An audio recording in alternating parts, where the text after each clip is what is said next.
And off it goes. Yeah. And it just, it was...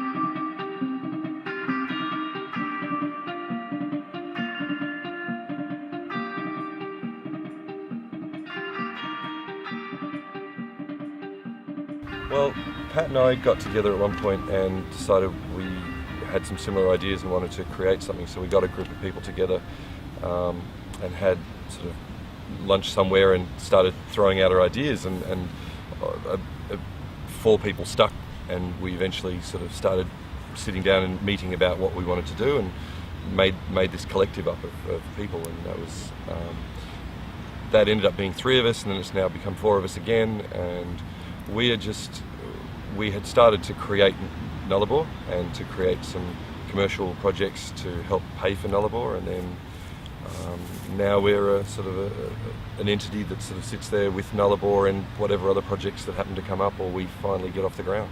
The film is, as we just said, Nullarbor, and it's a contemporary Australian road rage adaptation of The Tortoise and the Hare, set obviously on the Nullarbor plain with a young man and an old man who end up in a dispute.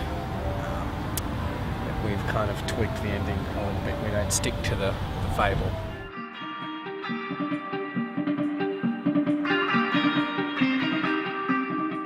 I guess, well, the main thing that Pat wanted in being the animation director was it to feel very real, in the sense that you connected to the characters, not through it being a cartoony, there was parts where I definitely got told off for animating it too cartoony and had to reanimate a couple of shots, but that ended up, as frustrating as it is to reanimate shots, it ended up being much better because it didn't take you out of the vibe of the whole thing, which was that these characters were very real and they had genuine genuine characters, and they related to each other as people, not as over-the-top cartoon characters so much. So the way that we started with that was to get video reference for the whole film. So we got in some actors, one of which was Pat's brother actually, who acted as the younger character, and the director basically directed the actors, and we shot the whole film like that. So that was really useful, and it wasn't so much of trying to copy what they were doing in every essence of what they were doing, but it was just to get really good reference of A, what the director wanted us to do, and B, also just to get, if you were stuck on a facial expression, if you were stuck on how the timing worked on something, it was really good to just go and see how the actors did it, because they, especially with eye darts and all that sort of stuff, it was really good to just watch how they thought through that process of what was going on and how they interacted together, because that's quite hard sometimes in CG, is getting the character interaction between two different characters can feel quite sort of stale often. I think one of the things that happens, and the reason why I wanted to shoot actors as reference point, well, 2 reasons. One, we didn't have the time and budget to spend the time developing the characters in animation. 2, I think animators, particularly CG animators, have a tendency to make choices in their acting processes that are based on what's going to be easiest for them to animate, rather than an actor who will just do what feels right to them for the performance. And a really, really, really good example of that was when the old man flips the bird. And in the original storyboards and animatics for that, we'd had him cranking down the window and leaning out and going, "Wah!" like this.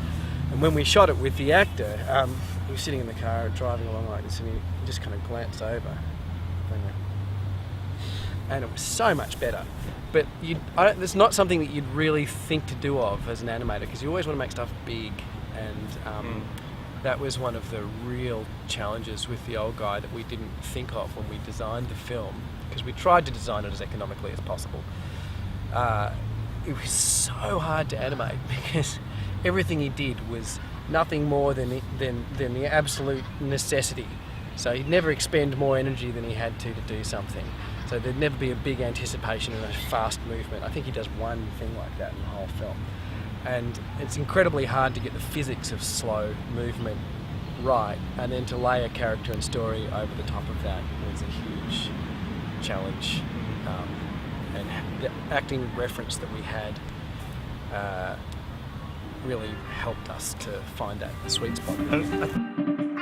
There was a small group of us that started working on the film very, very early on. When I initially came up with the idea for the film, I actually waited 2 years before I wrote the script, because I knew that if I got people involved in it, that I wanted to be able to finish it, because if people give their time for free on a project, you've got to honour that gift and deliver on the finished project. And I knew if I didn't love the script, then the chances of the film getting finished were not great. So I sat on the idea for a really, really long time, and then when I knew it was something I really wanted to make, and I knew it had a number of elements that were funding body friendly. For example, it was Australian. It was about Australian people. It had an iconic Australian landscape in it, and it was the proposal that we put to the funding bodies was that it was looking at Australian culture in a way that hadn't been done in animation before. So it wasn't too far off the beaten track in terms of too challenging or too different, but different enough to feel like it was an original approach to something, which I guess it was. Cool. Yeah, and then we wrote the script, and Alistair and a group of Alistair, the director of the film, and a number of other people, including Bernard Witcher, who's an architect in Sydney who designed the cars, started doing all the pre-production and design on the project. And after 2 years of working on that, we had a finished 3D animatic, a finished storyboard, some look dev that was done, a couple of modelled cars that we'd done some initial early look dev tests on, and we presented all of that work to the funding bodies. And I think that made a huge difference to getting the initial funding across the funding application success, because it's very hard for people who don't know anything about animation to make the jump from a pitch on a page to what the finished thing's going to look like. Then on top of that, pulling together a funding application is an art form in and of itself that skills totally elude me.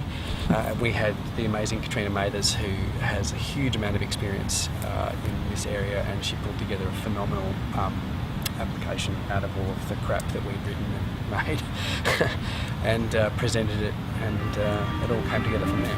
Oh. Daryl was really, really fired up about starting a studio, and it seemed like the logical thing to do was to use Nullarbor, if we could get the funding for it, to launch an animation company in Melbourne. And what we intended to do initially was set up a fee-for-service business that generated money through advertising and then went on to make films. But what we discovered was that if you run a fee-for-service business, you don't have any time to do anything other than run a fee-for-service business. And so as a result of that, we decided that what we all really would rather be doing is making original content, and that we would stop doing fee-for-service and we would focus solely on developing and producing original films with a view to doing feature films.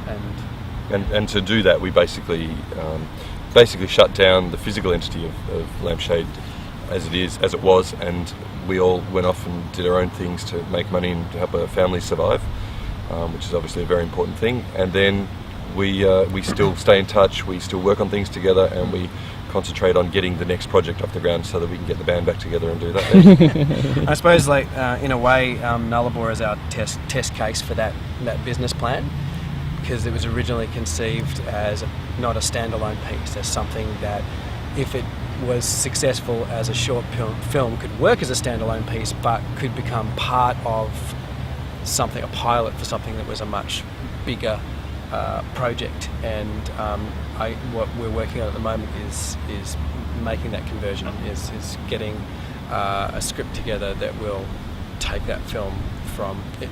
And obviously, if it becomes more successful in the short film circuit, if it does well in that area, then it'll make it easier for us to make the jump from that as a successful short film to a successful commercial feature. Yeah, I think like we're all really, really happy about where Lampshade's at now and what we're doing, and feel like we're on the right path with it.